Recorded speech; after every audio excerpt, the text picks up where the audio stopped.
Chers amis investisseurs, chers membres de club, je vous présente aujourd'hui un retracé historique sur la bourse. Nous sommes donc au mois de juin, le 21 juin 2020. Alors comme je disais, un petit retracement de ce qui s'est produit sur le marché ces dernières années. Potentiel en bourse 2020. Souvenons-nous, le dot-com bubble, ensuite les Twin Towers de New York, l'attaque sur New York, la guerre de l'Irak, bien sûr l'énorme pointe ici avant le crash banquier avec les subprimes, les hypothèques subprimes, et puis pour nous en Suisse, ce qui est intéressant, c'est que l'UBS et le Crédit Suisse avaient fait faillite, ils étaient décotés de la bourse, de toutes les bourses, et puis bien sûr la Confédération suisse a dû faire le bail-out, a dû récolter des milliards pour effectivement sauver les maisons. Aux États-Unis, la plus ancienne, Lehman Brothers, a bel et bien disparu. Ensuite, il y avait la crise de la dette américaine, le printemps arabe, la grosse crise du marché chinois. Ensuite, ici, vous avez la grande problématique du gouvernement américain avec le manque de liquidité pour payer tous les fonctionnaires de l'État, le fameux government shutdown. Et puis maintenant, nous sommes en plein dedans, on sort de la période de lockdown du Covid. Alors, qu'est-ce que nous pouvons entrevoir pour le marché boursier et nos investissements? La très bonne nouvelle. Alors, nous allons nous repencher de nouveau sur ce que je viens de vous montrer en graphique avec plus de détails. L'an 2000-2003, dot-com drop, effectivement, toutes ces entreprises qui se sont rapidement affichées sur le net et puis ensuite ont très rapidement disparu, effectivement, baisse sur 30 mois, 51%, 1,7% par mois de chute sur le marché boursier. 2003-2008, la récupération des marchés en 5 ans, 208%, une moyenne de 3,5% par mois. Souvenez-vous, où étiez-vous en l'an 2003? 2008-2009, les subprimes, 18 mois de baisse, 58%, 3,2% de chute par mois. Qu'est-ce qu'il s'est passé par la suite? 2009-2020, la récupération des subprimes en 11 ans, 5,15%, 3,9% par mois. Et aujourd'hui, Corona Drop, un mois, 34%. 34% en un mois. Qu'est-ce que nous pouvons faire avec ceci? Alors voilà, nous avons ici un tracé depuis 1928 jusqu'en 2017 de toutes les opposés, ça veut dire les partis positifs en retour et les partis négatifs en retour, puis on va traiter maintenant les points extrêmes. Donc comme je disais, de 1928 à 2017, 90 ans, 90 ans. Le marché a fait une baisse 24 fois. Le marché a fait une hausse de 66 fois. Pire de retour, moins 43,84% en 1931. On peut le retracer ici. Ensuite, le meilleur retour en 1954 de passer 52%. On le trouve ici. Et ensuite, on voit effectivement 68% de confiance qui se situe entre moins 8% et plus 31%, 95% de confiance sur les marchés à moins 27% jusqu'à 50%, 97,8% de confiance, moins 47% jusqu'à 70%, 70%. Donc effectivement, la déviation standard, elle est pratiquement à 0,196, ce qui est excellent. Ce qui veut dire que durant cette période de 90 ou 90 ans, le retour moyen était de 11,4%. Fréquence de retour. Si vous prenez la tranche de moins 44% à moins 30%, il y a eu à 3 reprises ce retranchement. Et puis ensuite, si vous regardez les 30%, donc plus 30 à 52,5%, à 13 reprises. Ce qui veut dire un retour hypothétique sur 1000 $, avec un retour cumulé durant cette période, représente 3,8 millions. Vous partez ici, laissez investir, vous ne touchez à rien, vous laissez faire l'indice, le SP500, bien sûr, nous parlons du SP500. Donc le retour sur cette période est de plus 385%. Alors réfléchissez maintenant. Il est temps de réfléchir au sujet du succès. Utilisez la puissance de l'intérêt composé. Et vous avez appris les stratégies pour générer du revenu et vous pouvez apprendre d'autres stratégies pour générer encore plus de revenus. Bien sûr, au départ, vous connaissez le principe, vous avez du cash disponible que vous convertissez en actions parce que le cash à lui seul ne vous rapporte rien, au contraire, vous perdez de l'argent. Et puis ensuite, vous augmentez le total de les nombres d'actions que vous avez en portefeuille. Qu'est-ce que vous faites avec les actions? Vous avez appris les premiers niveaux de stratégie, c'est de faire des ventes de call. Et le vente de call vous dégage des revenus. Vous avez appris également à détecter des sociétés de très bonne qualité qui payent des dividendes, la bonne quantité de dividendes. Ça veut dire que maintenant vous avez appris à transformer votre cash en une allocation d'actifs qui vous permet de dégager des revenus. Et puis ensuite, ces revenus, au lieu de partir en vacances avec, c'est de faire travailler ce revenu et de le transformer encore une fois. Vos calls sont des calls mensuels. Vous avez appris à utiliser les calls style américaine, ce qui vous permet de dégager plus de revenus. Le cash entrant vous permet de vous convertir en actions. Vous augmentez le total de vos actifs en actions. La stratégie suivante, c'est de découvrir comment utiliser les puts, parce que là également, vous avez la capacité de dégager des revenus.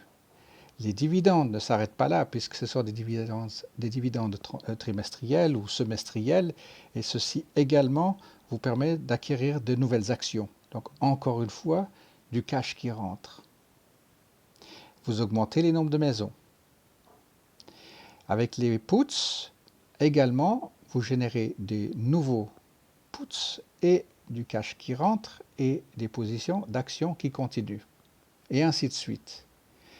Le cash entrant converti en actions vous permet de dégager plus de dividendes et vous permet de faire des calls couverts et d'engendrer encore une fois des puts supplémentaires sur vos actions. Comme ceci. Vous avez maintenant la capacité d'augmenter vos nombres d'actions, de maisons, de propriétés, et ceci vous permet de continuer de faire vos calls couverts, et puis de nouveau de les transformer en capital action et d'augmenter votre portefeuille. Et puis plus vous allez de l'avant, il y a cet effet boule de neige, d'où le terme composé ou intérêt composé. Les calls vous permettent d'obtenir du cash, vous permettent d'obtenir des actions, vous permettent d'obtenir plus de dividendes, d'augmenter les maisons, et ainsi de suite. Voilà comment utiliser le phénomène de la multiplication. Et pour ceci, c'est pour ça que je vous propose effectivement, réfléchissez au plan de succès. Voilà, maintenant vous avez effectivement votre portefeuille qui, d'un côté, se comble de maisons de qualité, et puis vos différentes stratégies, en tout cas 2 des 4 stratégies, vous permettent de générer du cash sur vos positions. Alors vous avez bien compris que avec le cours de base à la bourse, vous travaillez à la fois sur le New York Stock Exchange et le Chicago Board of Options pour les options.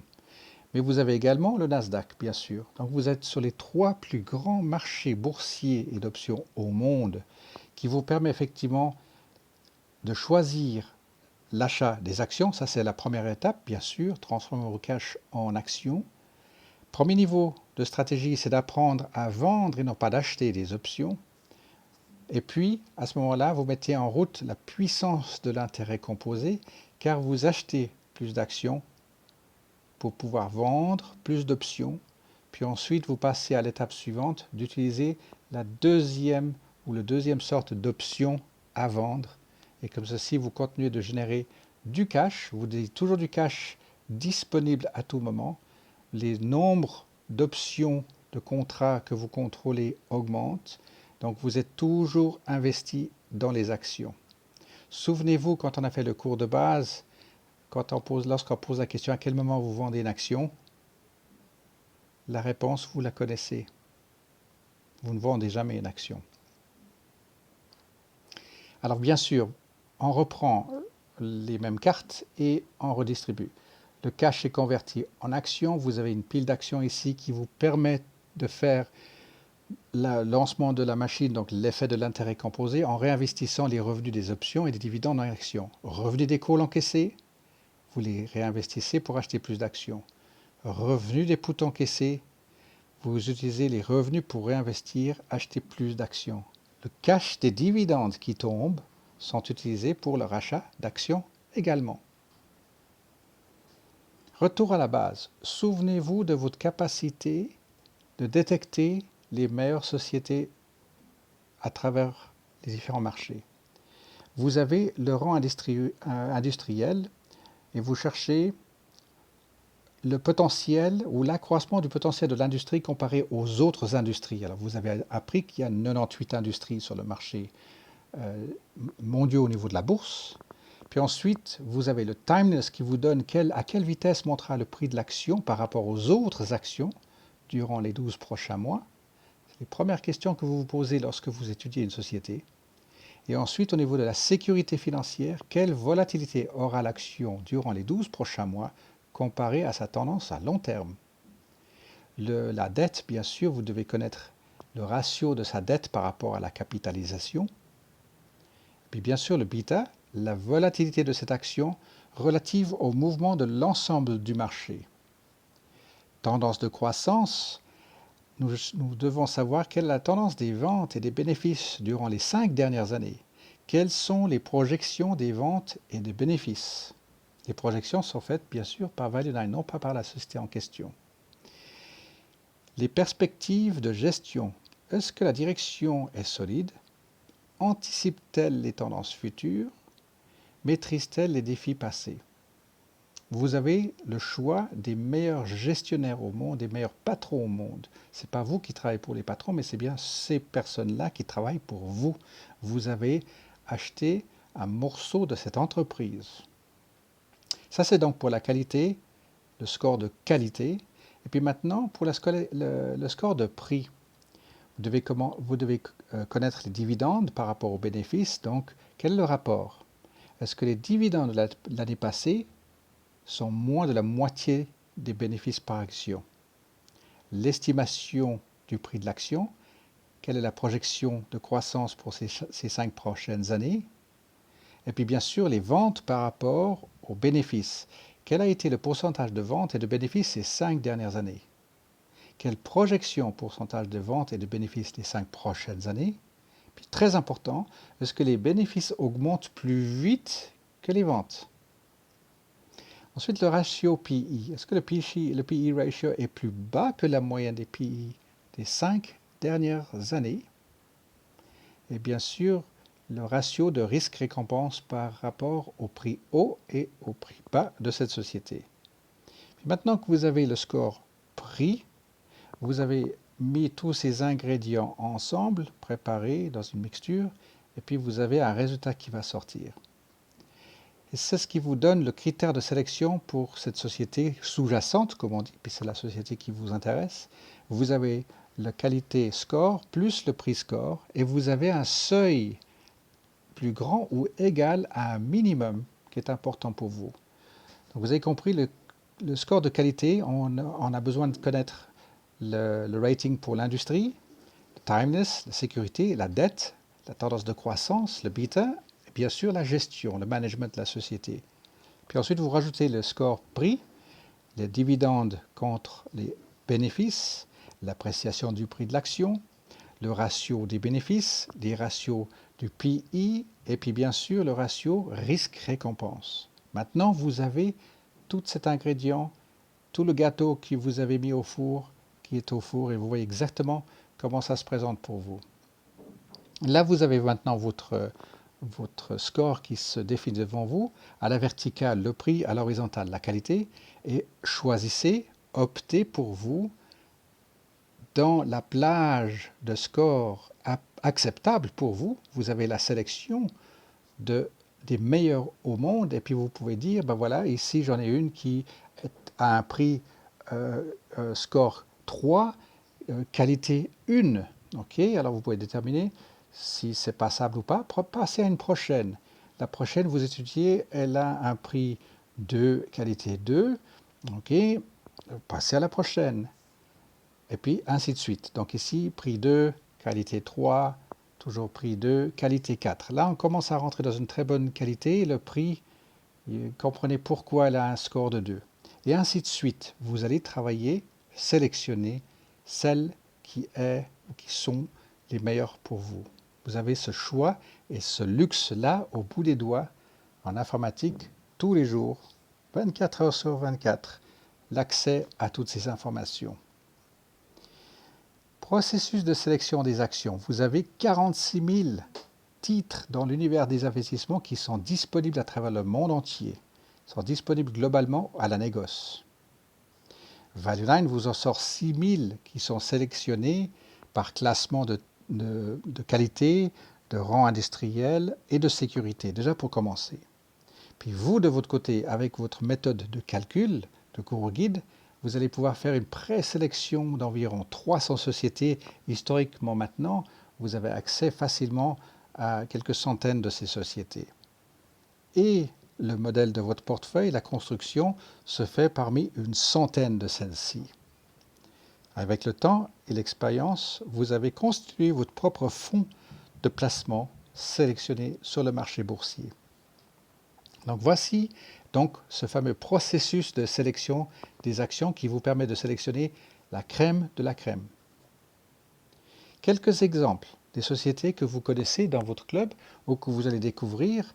Vous avez TJX, Nvidia, Humana, JK Henry, GNTX, Dollar Tree, Starbucks, Shoe, Orly et Copart. Si on prend l'une et l'autre, le prix au départ et le prix du jour, vous voyez effectivement des progressions de 1700%, 1500%, 1000%, etc., etc., 797% pour l'une et l'autre, etc. Donc voilà, ça c'est quelque chose, vous pouvez toujours aller tracer en retour de ces sociétés. Elles sont là, vous pouvez les chercher, les sélectionner, les étudier. Et nous prenons de nouveau cette SP500 sur cette échelle de temps, ici 2001-2017, et nous pouvons voir effectivement qu'il y a un retour sur investissement cumulatif de 133%, autrement dit 5,4% par année. Et lorsque nous utilisons les actions cours guide avec le calcul 4x4, il y a un retour annualisé de passer 15%. Autrement dit, cumulatif retour sur investissement de 903%. Prenons maintenant, ou lançons plutôt un regard sur les marchés globaux, toujours dans la période 2012-2017.